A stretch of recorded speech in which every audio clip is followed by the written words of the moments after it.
Deuxième courriel des lecteurs, je vais essayer d'accélérer là. Écoutez bien ça. Un courriel de Charles. Vu la porosité des discours antiracistes que tient maintenant la gauche anglo et franco au Québec, Concordia UQAM, même combat.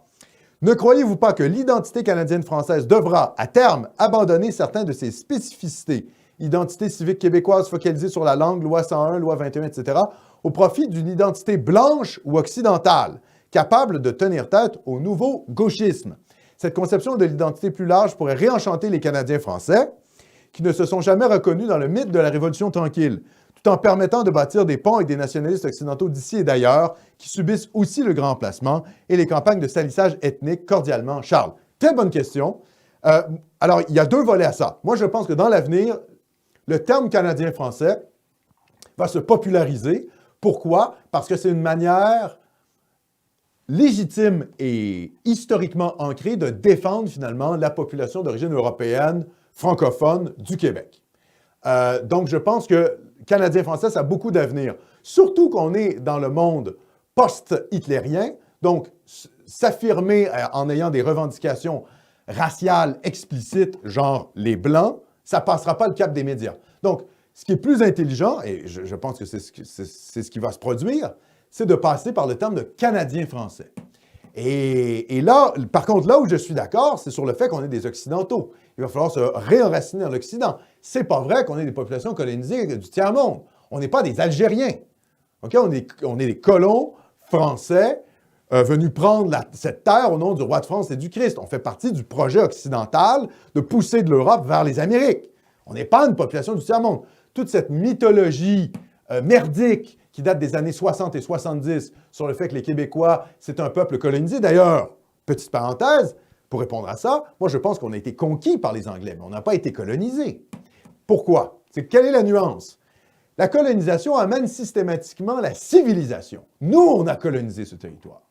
Les Anglais nous ont conquis militairement. Ils ne nous ont pas amené la civilisation, puisqu'on était déjà une des populations les plus civilisées de tout le monde, en fait, de tout l'univers. Pourquoi? Parce qu'on est les héritiers de la France.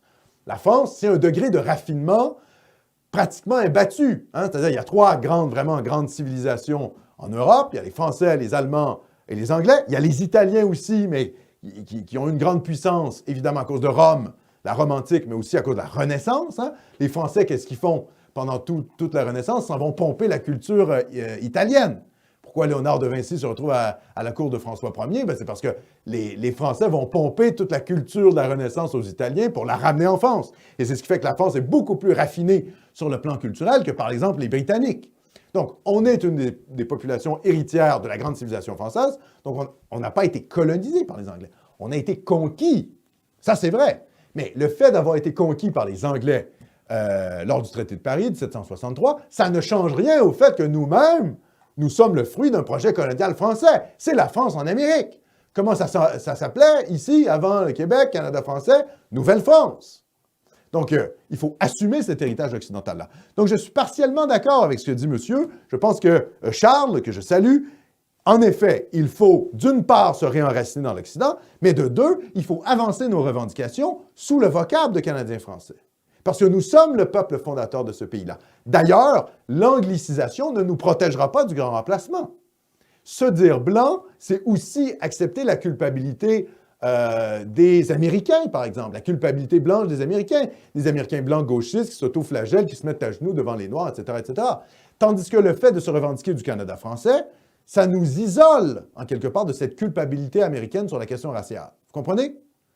Donc, sémantiquement, je pense que c'est plus important de se dire Canadien-Français. Et puis, au-delà de ça, défendre les aspects identitaires rébarbatifs, c'est bon. La loi 21. Moi, j'étais contre le retrait du crucifix à l'Assemblée nationale. Sauf que la loi 21, qu'est-ce que ça envoie comme message aux islamistes et à tous les métèques? Qu'est-ce que ça envoie comme message? On est ici chez nous, les gars. Vous voulez vivre votre grand rêve multiculturel? Allez en Ontario. Zoom, zoom, zoom! Hein? Vous y aller dans votre truc canadien? Allez-y. Dégagez de chez nous. La loi 101, qu'est-ce que ça fait? Ça dit aux Pakistanais, tu ne parles pas français, dégage, mon gars. Donc, il faut pourrir la vie. Vous comprenez? Donc, avec ces législations-là, ça permet de pourrir la vie des métèques qui nous cassent les couilles. Donc, c'est plutôt positif, je pense. Et à l'avenir, en effet, il va falloir sortir du patriotisme civique un peu cucu là, du Parti québécois et accepter de se réenraciner dans cette grande tradition qui est celle du Canada français, qui appartient à l'Occident blanc et chrétien. Donc, c'est les deux. Il faut à la fois se réenraciner dans l'Occident, mais continuer d'avoir des revendications identitaires canadiennes-françaises, parce que c'est comme ça qu'on va pouvoir aller de l'avant. Vous comprenez? C'est un double combat. Mais c'est une très bonne question théorique. Merci Charles pour cette question.